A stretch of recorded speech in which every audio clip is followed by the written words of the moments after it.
స్వర్ణ గారు ఎలా ఉన్నారండి? బాగున్నాను. సో ఫ్యామిలీలోకి వచ్చారు, మీ మనసులో మాట చెప్పాలి అంటున్నారు, ఏం జరిగింది ఏంటి? మా మదర్ కి కొద్దిగా హెల్త్ బాగాలేకుండేనండి, డెర్మటోమయోసైటిస్. 18 lakhs వరకు ఖర్చు పెట్టినాము. అక్కడ ట్రీట్మెంట్ చేస్తున్నారు డాక్టర్స్. అప్పుడు నేను ప్రెగ్నెన్సీ. సరే మదర్ అట్లా ఉన్నారు కదా, నన్ను చూసుకునేవారు కూడా కావాలే కదా అని నేను అబార్షన్ చేయించుకుందామని. అయితే మేడం అన్నారు ట్యాబ్లెట్స్తో కరగదు, అబార్షన్ కంపల్సరీ అని అన్నారు. ఎవరికైనా ఎంతమంది పక్క నుండి చూసుకున్నా కూడా మదర్ కంటే ఫస్ట్ ఎవరు లేరు కదండి. నాకు అప్పటికి 1.5 year బాబు, మళ్ళీ ప్రెగ్నెన్సీ కన్సీవ్. అయితే తీపించుకుందామనే లోపు అబార్షన్ 1 day అడ్మిట్ కంపల్సరీ అని అంటే నేను మా మమ్మీకి కాల్ చేసి చెప్పాను. మా మమ్మీ అన్నది ఎందుకు తీపించుకున్నాడు, వద్దు ఉండనివన్నది. లేదు మమ్మీ నువ్వు అంటే నేను ఎప్పటికీ బాగా కాలేనా అని అన్నది.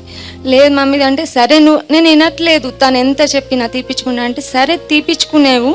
నేను ఇంటికి వచ్చిన తర్వాత, తను హైదరాబాద్లో ఉంది, నేను ఇక్కడ మంచిర్యాలలో ఉన్నా, నేను ఇంటికి వచ్చిన తర్వాత చేపించుకుందాం, ఇన్ని డేస్ ఆగినా ఒక 4 days ఆగు బేటా అని అంది. సరే మమ్మీ అన్న. తను ఆ మాట చెప్పింది, నెక్స్ట్ డే శివమయ్య వచ్చింది. తనే పుడతాను అనుకున్నా కానీ నాకు మళ్ళీ బాబే పుట్టాడు.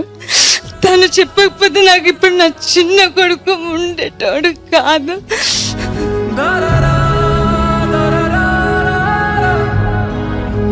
అమ్మని కాపాడడం కోసం మీ మాతృత్వాన్ని వదులుకోవాలి అనుకున్నారు. ఏ అమ్మ అయినా ఒప్పుకుంటారు అలా? సో ఏ మదర్ కూడా ఒప్పుకోరు అంటే? లేదండి, తను సిచ్యువేషన్ చేసే స్థితిలో లేరు ఇప్పటికి.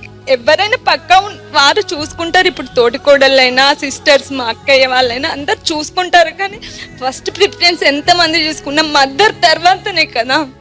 మదర్కి అట్లా ఉండగా నాకు ఎలా అని నేను అనుకున్నాను. మీరు ఎందుకు అనుకోకూడదు? అమ్మ మళ్ళీ అమ్మాయిగానే ఎందుకు పుట్టాలి? అమ్మ మళ్ళీ అబ్బాయిగా పుట్టొచ్చు కదా. సో మీ కడుపును పుట్టిన రెండో బాబు మీ అమ్మగారి అబ్బాయిగా. మేము అదే అనుకుంటున్నాము. మా బాబుని ఇప్పటికి నేను మమ్మీ అనే పిలుస్తా ఇప్పటికీ కూడా. స్వర్ణ గారు, అసలు లైఫ్ లో కొంతమందికి అదృష్టం ఉంటుంది. సో జీవితాంతం అమ్మ నాన్న ఉండే అదృష్టం, కొంతమందికి ఆ దేవుడు అదృష్టం ఇవ్వడు మళ్ళంటి వాళ్ళకి. సో అమ్మ నాన్న లేకపోయినా వాళ్ళు అక్కడి నుంచి బ్లెస్సింగ్స్ ఇస్తారు. అండ్ పిల్లలు వస్తే అమ్మే బాబుగా పుట్టాడు, నాన్నే పాపగా పుట్టింది అనుకుని వాళ్ళే మనతో ఉన్నారు అనుకోవాలి. సార్ అంటే తను ఎక్కువ ఏజ్ కూడా కాదు కదా, 46-47 years అంటే ఇప్పుడు చాలా ముసలోళ్ళు కూడా మన ముందు ఉన్నారు. మా బ్రదర్ పెళ్లి కూడా కాలేదు అప్పటికి.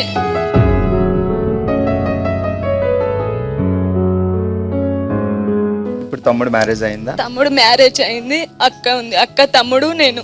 ఓకే. బట్ ఎవరు లేకపోయినా మెయిన్ ఒక అమ్మ అంటూ ఉంటే ఆ స్ట్రాంగ్నెస్ వేరు, ఆ స్ట్రెంగ్త్ వేరు మనకి. కానీ మీరు ఇంకా మీ పిల్లల్లోనే మీ అమ్మగారు చూసుకుంటారు. Always be positive. మీ అమ్మ వెళ్తూ మీ కొడుకు రూపంలో మంచి గిఫ్ట్ ఇచ్చేసి వెళ్ళారు.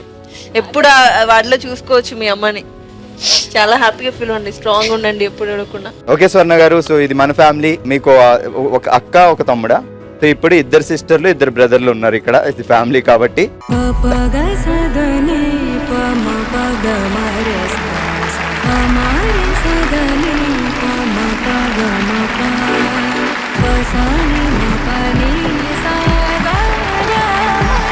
శిరీష గారు, ఏం జరుగుతుంది? మా మాధవ్ ఎలా ఉన్నాడు, భూమి ఎలా ఉంది, రాఘవ్ ఎలా ఉన్నాడు, అండ్ అలేఖ్య ఏం పొలాలు పెడుతుంది? మీరుండి ఏం చేస్తున్నారు అక్కడ? నేను ఎప్పుడు కలపడానికి ట్రై చేస్తాను, కాకపోతే ప్రస్తుతానికి 2 అన్నదమ్ములు విడిపోయారు. నేను 2 మధ్యలో సతమతం అవుతూ ఉన్నాను.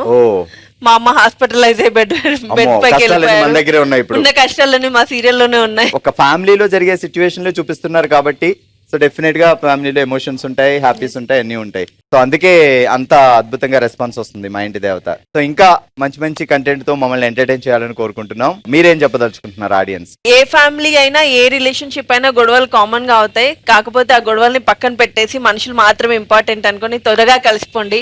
ఈగోలోకి పోయి ఇలాగ మా సీరియల్లో లాగా గ్రజ్జుకు పోయి ఏదోకి పోయి అసలు విడిపోకండి. దయచేసి ఉన్నన్ని రోజులు అందరితో కలిసిమెలిసి హ్యాపీగా ఉండండి.